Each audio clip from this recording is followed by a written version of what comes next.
Pinalmahan naman ng isang mambabatas ang pag-impound ng Land Transportation Office sa mga e-trike at e-bike na bumabiyahe sa mga lokal at pangunahing kalsada.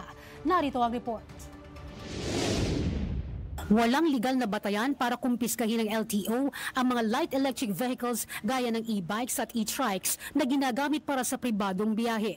Yan ang maring pahayag ni House Public Accounts Committee Chair at House Transportation Committee Member at Bicol Saro Party List Representative Terry Ridon.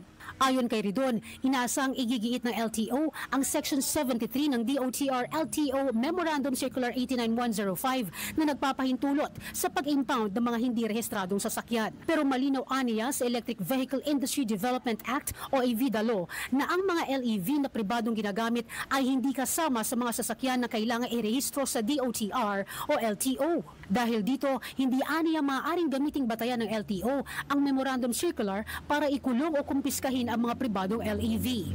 Pinuna rin ni Ridon ang pag-aresto at pag-impound sa mga LEV na dumadaan sa mga pangunahing lansangan. Ayon sa EVIDA, pinapayagan ng LEVs, pribado man o for hire, na gamitin ang lahat ng pangunahing lokal at pambansang kalsada. Obligado rin aniya ang pamahalaan na maglagay ng segregated lanes o pagsama ng mga ito sa bicycle lanes sa naturang ruta. Ipinunto rin ni Ridon ang malaking tulong ng mga pribadong LEVs sa ordinaryong pamilya dahil ito ay mas mura at mas praktikal. Ito aniya ang nagbukas ng kompetisyon at nagtanggal ng dating presyuhan na kontrolado ng iba't ibang transport modes. Tugma sa layunin ng EVIDA na gawing mas kaakit-akit at sustainable ang micromobility. Sa huli, nanawagan si Ridon sa DOTR, LTO at MMDA na itigil ang plano sa pag-impound ng LEVs at iyaking sumusunod sila sa EVIDA Law. Babala pa rito, haharap sa pagdinig sa Kongreso ang sinumang ahensyang lalampas sa kanilang kapangyarihan laban sa mga gumagamit ng private use LEVs.